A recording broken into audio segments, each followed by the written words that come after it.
হাসানের আব্বু, হ্যাঁ বলো। দেখো তোমার জন্য দেশি মুরগি পাঠাইছে। আসসালামু আলাইকুম গাইজ, আশা করি সকলে অনেক ভালো আছেন। তো আমি এখন যাচ্ছি কুষ্টিয়ায়, আর কুষ্টিয়া থেকে আমাদের জন্য কুমড়ি বড়ি দিয়ে পাঠাইছে, সেজন্য কুষ্টিয়া পদ্মা নদীর ঘাটে যাচ্ছি কুমড়ি বড়ি আনতে। দেখতে পাচ্ছেন আমার সাথে হাসান আছে। তো আমি এখন চলে আসছি আমার বন্ধু মানিকের দোকানে হোন্ডাটা নেওয়ার জন্য, যাতে আমার গাড়ি ভাড়াটা বেঁচে যায়। তো এই যে দেখতে পাচ্ছেন বাপ বেটা দুইজনে কিন্তু রওনা হয়ে গেছে। আর আজকে আমার ক্যামেরাম্যান হচ্ছে হাসান, আর আমি এখন আছি পদ্মা নদীর ঘাটে।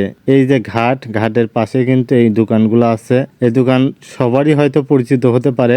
আর এখন আমরা এই যে রাস্তায় নেমে গেলাম। এইখানটাতে যখন পানি ছিল দুই পাশে, তখন দেখতে অনেক ভালো লাগতেছিল। তো আমরা অবশেষে চলে আসছি ঘাটে, যেহেতু এখন শীতের দিন, সকাল টাইমে, আজকে শুক্রবার, তেমন একটা লোক দেখতে পারছি না। তো এই যে দেখতে পাচ্ছেন অল্প কিছু লোক হয়েছে, আর এই লোকগুলো নিয়ে কিন্তু নৌকা পাড়ি দিচ্ছে ওই পারে। তো এই নৌকা দিয়ে পার হতে হলে একজন প্রতি কিন্তু 40 টাকা লাগবে, আবার মোটর সাইকেল থাকলেও 40 টাকা লাগবে। আর এদিকে নৌকাটা ফাঁকা থাকাতে আমি হাসানকে নিয়ে একটু ভিডিও করলাম, কয়েকটা ছবি তুললাম হাসানের। এটা হলো আমার মেজো ভাইরার বড় ছেলে, আর আমার মেজো শেষে কুমড়ি কালার বুড়ি দিয়েছে, আর সেটাই ভাইরাস ছেলে দিতে আসছে। আর এইখান থেকে নিয়ে আমরা বাসায় যাব, আবার ভাইরাস ছেলে ঘাট পার হয়ে বাড়িতে চলে যাবে। তো ঘাটে থেকে আমি চলে আসলাম বাড়িতে, আর ফাতেমা বলছে আমার হাতে ব্যাগ দাও, দেখি আমার বোন আমার জন্য কি কি পাঠালো, শুধু কুমড়ি বড়ি না অন্য কিছু আছে। কুমড়ি বড়ি দেখতে পাচ্ছেন সরানোর পরে এখানে দেখা যাচ্ছে। এটা কি কচু ফাতেমা? শুলা কচু।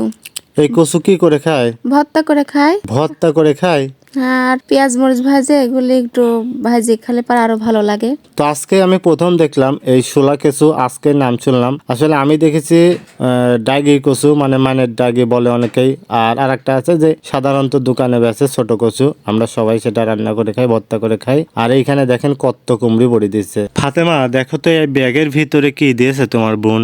দেখি, খুলে দেখি ভিতরে কি আছে। তো আসলে আমাদেরকে শুধু বলেছিল কুমড়ি বড়ি দিয়ে পেটাবে। তো তারপরে দেখতে পাচ্ছেন ওইখানে কিন্তু কি ওল কচু দিয়েছে, শুলা কচু। ছোলা কচু দিয়েছে।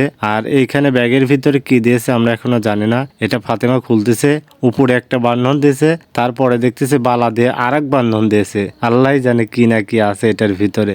বাধা তো অনেক শক্ত, খোলা যাচ্ছে না। হাসানের আব্বু, হ্যাঁ বলো। দেখো তোমার জন্য দেশি মুরগি পাঠাইছে। দেখেন আমার জন্য আমার যে শেষ দেশি একটা কত বড় মোরগ পাঠাইছে, দেখতে পাচ্ছেন। এই মোরগটা কি আমার জন্যই পাঠাইছে নাকি?